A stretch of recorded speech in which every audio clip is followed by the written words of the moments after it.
L'ego, du point de vue psychologique et philosophique, fait référence à la partie de la personnalité qui est associée à la conscience de soi, à l'identification de soi et à la perception individuelle du monde. Il est souvent lié à l'image que l'on a de soi, aux pensées sur son propre statut, à ses compétences, à ses croyances et à ses valeurs.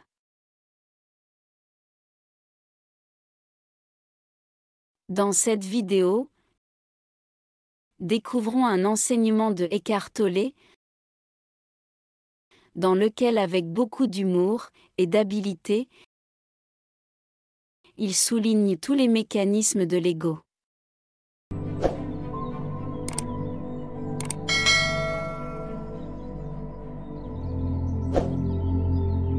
La plupart des humains ignorent complètement qu'il y a une dimension de conscience en eux qui est plus profonde que la personnalité, que le moi personnel. Alors, ils sont piégés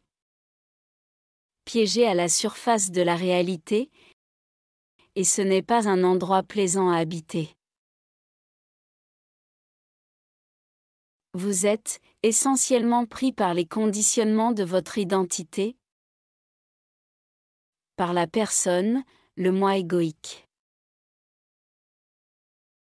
Et vous savez, d'une certaine façon, vous savez que quelque chose ne va pas. Vous savez que quelque part, instinctivement, vous savez qu'il y a quelque chose de très important qui n'est pas encore là, et qui manque à votre vie.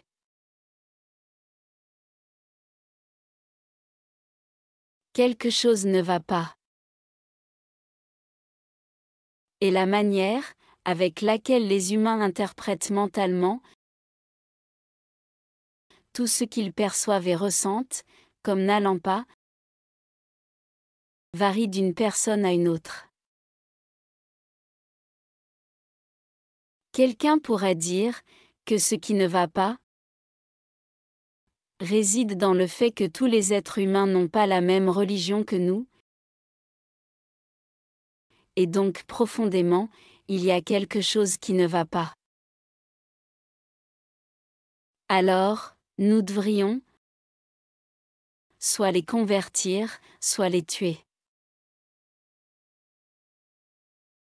Quelqu'un d'autre pourrait dire que ce qui ne va pas, c'est que la société se projette trop à l'extérieur. Bien sûr, beaucoup d'autres choses ne vont pas dans la société. Mais, qu'est-ce que la société, si ce n'est une somme d'individus? Il y a quelque chose qui ne va pas avec moi, et avec mon histoire personnelle. Je suis profondément insatisfait. Pourquoi tant de choses ne vont-elles pas dans ma vie?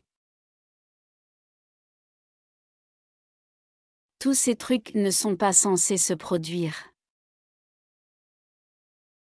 J'imaginais les choses se produire complètement différemment. Pas comme ça. Pas tous ces mariages ratés, ces divorces, ces affreuses souffrances, cette maladie. Il y a eu ça, quelques belles réalisations, et aussi leur opposé. Une partie, du moi, est toujours en train d'attendre la prochaine chose, pour se sentir comblé par la possession, la reconnaissance. Il y a un manque, il y a toujours quelque chose qui me manque. Ce qu'ils ne savent pas, c'est que ce qui leur manque, ce qu'ils convoitent à l'extérieur, ou lorsqu'ils jugent les autres, pour se prévenir de devoir le trouver eux-mêmes. Vous pouvez blâmer un groupe entier de personnes pour vous avoir fait ressentir de l'insatisfaction. C'est une chose très commune de nos jours, et très satisfaisant pour la fausse idée de soi. C'est un paradoxe. Vous vous sentez bien, de vous sentir mal. Plus vous pouvez vous plaindre des autres, mieux vous vous sentez. C'est mauvais, mais l'ego trouve ça mieux. Et vous le ressentez maintenant, lorsque vous réalisez ce que vous êtes pleinement. C'est une fiction. Vous pouvez accentuer cette personnalité victime au niveau subjectif pour renforcer ce sentiment d'identité. Ou vous pouvez amplifier votre personnalité comme quelqu'un de victorieux dans ce monde, moi. L'ego se moque duquel est le meilleur. Ils sont aussi forts et aussi faux l'un, comme l'autre. Habituellement, le thème ego. L'ego est interprété par les gens comme quelqu'un qui a une haute estime et un sens exagéré de lui-même. Qui pense qu'il est meilleur que les autres. Et c'est un aspect de l'ego. Mais, il y a un autre aspect de l'ego qui est tout aussi fort et qui correspond à des gens qui ont une image de leur personne comme étant une plus grande victime que quelqu'un d'autre, que tous les autres. Cela fonctionne aussi.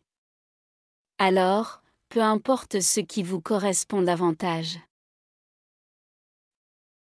Vous pouvez l'utiliser. Les gens utilisent toutes sortes de choses pour créer un sentiment d'identité plus satisfaisant pour eux-mêmes. Mais, tout se passe dans leur tête. Ultimement, tout ceci consiste en un agencement de pensée. Et c'est ce que j'appelle être piégé au niveau de la personne, ou de la personnalité. Une autre manière de le comprendre est de dire être piégé dans le monde de la forme. La forme de ce que vous êtes, qui est juste une conception physique, psychologique de ce que vous êtes. Ce moi. Moi et mon histoire personnelle, et tous ces conditionnements. Vos opinions, vos points de vue, vos convictions, et la voie par laquelle vous interprétez toutes les choses, en accord avec le conditionnement de la personnalité. Lorsque vous regardez quelque chose, vous avez immédiatement de quoi le relier à d'autres personnes, d'autres situations. Et lorsque des personnes entrent dans votre champ de perception, il y a ce blabla immédiat, et vous pensez que tout est vrai. Vous ne réalisez pas que vous êtes en train de regarder la réalité à travers le voile de votre esprit conditionné. Et réellement ce que vous voyez est la veine de votre condition, et qu'il y a quelque chose au-delà. Mais, vous ne pouvez pas le voir clairement. C'est un état très réconfortant. Mais c'est normal. Pourquoi je dis parfois que normal égale à fou? Alors, ceci est un questionnement fondamental, la question de l'identité. C'est la question la plus importante de votre vie. Qui suis-je? Et vous savez ça. Vous savez que c'est important. Mais, vous ne savez pas ce qu'est votre vraie identité, parce qu'à l'école, personne ne vous en a parlé. Cela devrait être la chose la plus importante à laquelle les enfants devraient être initiés. Découvrir l'essence de votre identité. Est-ce un sujet à l'école? Je n'en ai jamais entendu parler, je ne l'ai jamais croisé nulle part.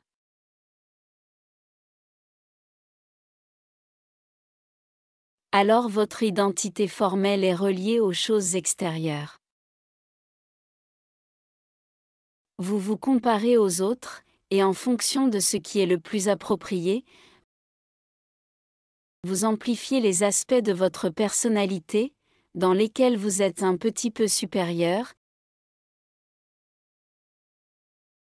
et vous obtenez une construction mentale.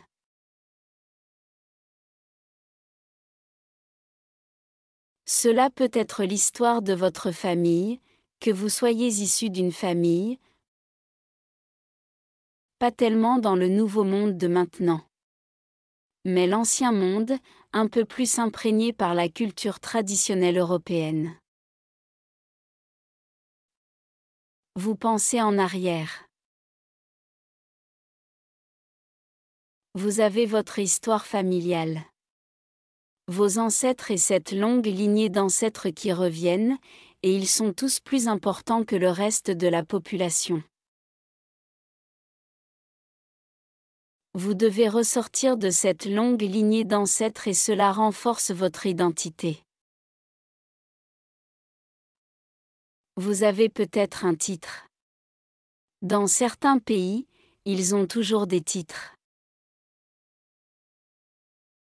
Vous grandissez comme une petite fille de 10 ans, et on vous appelle Lady. Maintenant, si vous êtes piégé avec ça,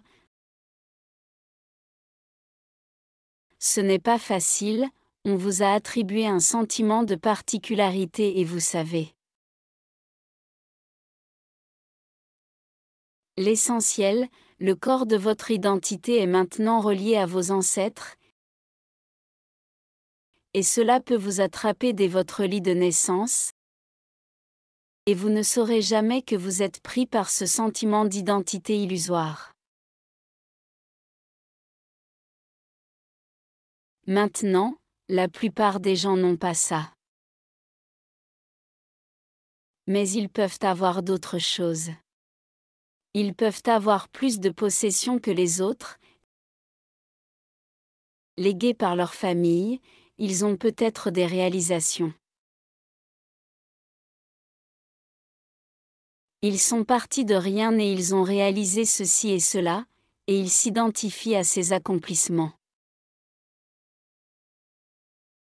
Ces possessions matérielles, cela peut vous donner un grand sentiment d'identité aussi. Et même, si vous avez un titre aristocratique, Lady Diana par exemple,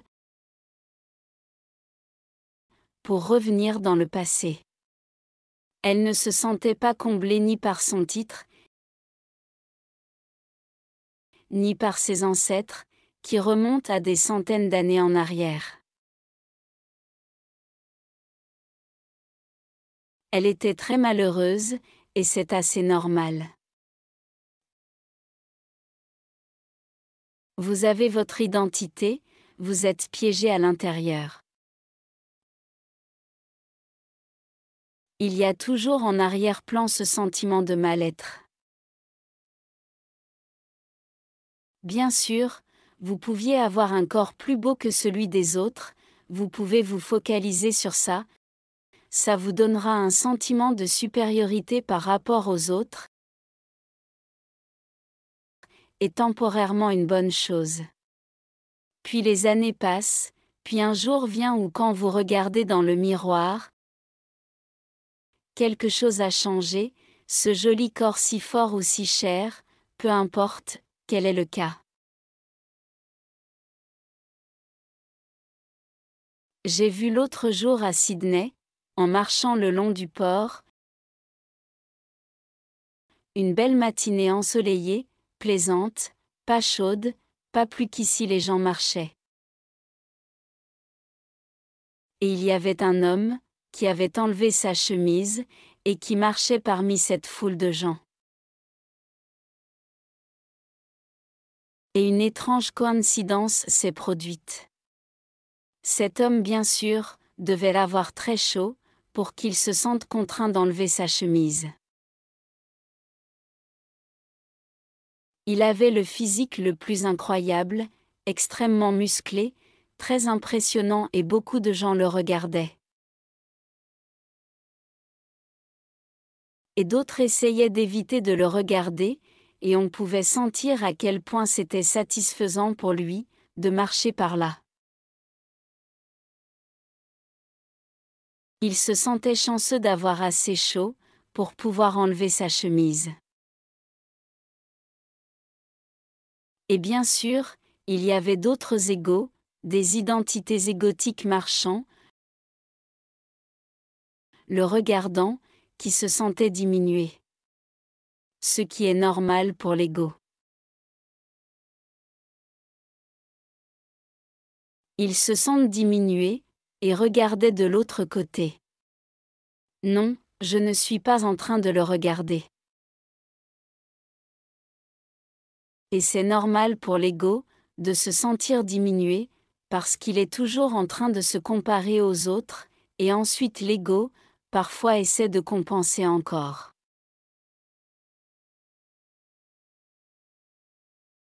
Vous avez besoin d'arranger votre identité quelque peu, lorsque vous essayez de compenser cette diminution.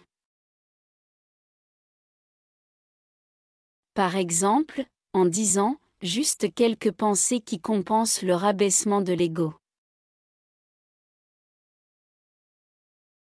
Il y a toutes ces pensées inconscientes, par exemple ces pensées qui arrivent au regard de ce clochard des plages là-bas. Il paraît que tout ce qu'il fait, c'est traîner autour de la plage et surfer toute la journée. Il n'a rien dans la tête. Et je pense que ça vous aide, à vous sentir mieux un petit moment.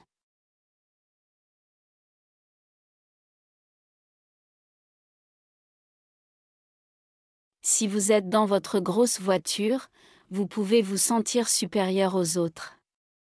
Il y a peut-être cet homme à vélo, qui vous regarde dans votre grosse voiture. Et il se dit regarde ce matérialiste. Alors que moi je suis complètement détaché de toutes ces choses. Je suis totalement heureux sur mon vélo, parce que je suis au-delà de tout ceci. C'est un très subtil ce soi-disant ego spirituel. Vous pouvez vous sentir supérieur, parce que vous êtes plus spirituel que les autres. Ne réalisant pas que, c'est aussi un sentiment d'identité, fabriqué par le mental, une identité façonnée par l'esprit.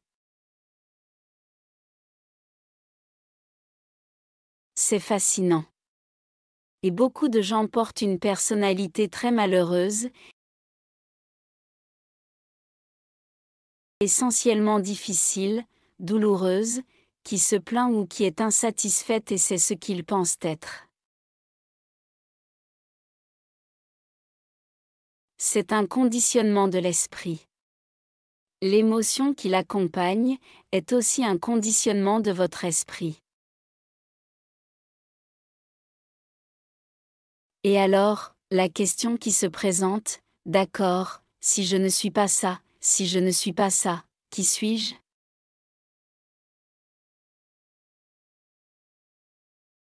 Et c'est la question la plus importante que vous pouvez vous poser.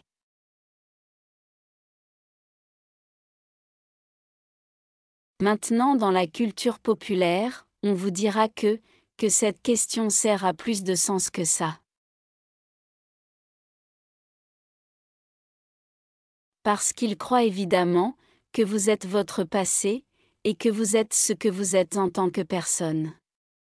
Ils dénient qu'il y ait quelque chose d'autre.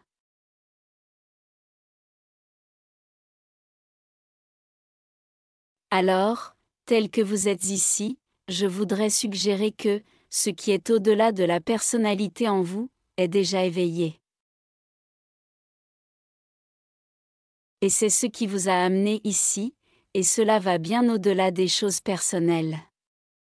Ce qui est au-delà de la personnalité, une dimension de conscience en vous, en l'humain est plus profond. On peut dire plus élevé, mais je préfère le terme plus profond que la personnalité. Et que la trame continuelle de pensée, qui est le terrain de base de la personnalité, est déjà éveillée en vous et vous a permis d'être ici. Et ce quelque chose au-delà de la personnalité, cette chose qui vous a ultimement amené ici, est le fait que la conscience humaine évolue. La conscience qui évolue à travers vous, vous a amené ici, afin d'approfondir cette ouverture. Mis à part quelques personnes, qui ne sont peut-être pas venues, sous l'impulsion de leur propre volonté. Ils ont été attirés ici par quelqu'un, et ont accepté à contre-cœur, bon ok je viens. Et qui devront écouter ce type pendant 4 heures. Oh mon Dieu! Ils diront, de quoi est-il en train de parler? Ça n'a ni queue ni tête. Et parce que les mots sont perçus par cette personne imaginaire, qui n'est peut-être pas très imaginatif. Les mots sont peut-être entendus, mais ils ne vont pas au-delà du désordre de son mental.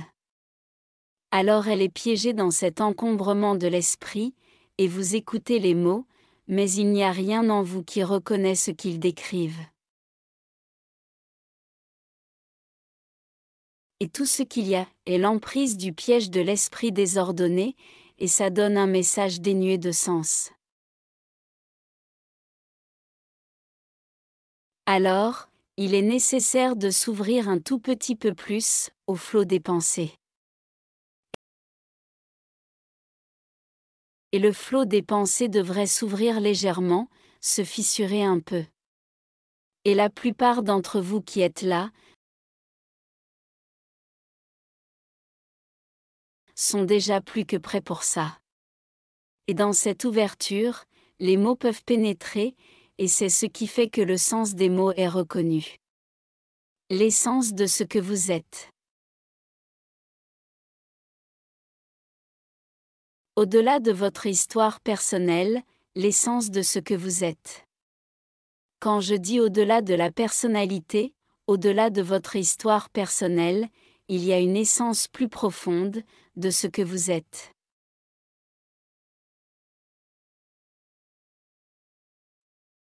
Pendant un instant, vous pouvez sentir la reconnaissance qui est en vous, et la vérité de cela.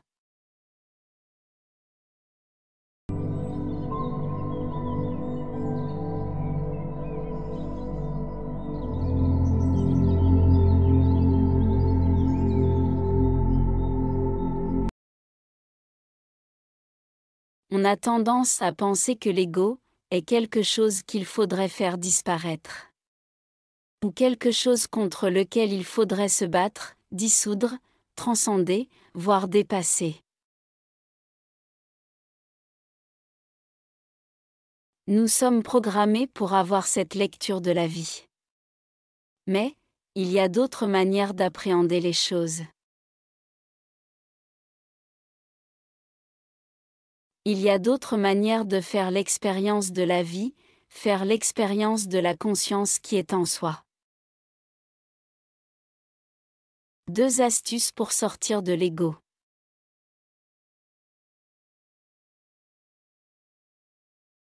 1. Pratiquez l'écoute active. Lorsque vous communiquez avec les autres, essayez de vraiment écouter ce qu'ils disent, sans interrompre ni juger. Faites preuve d'empathie, et essayez de comprendre leur point de vue. Cela peut aider à dépasser l'ego centré sur soi, pour se connecter davantage avec les autres. 2. Faites un exercice de visualisation.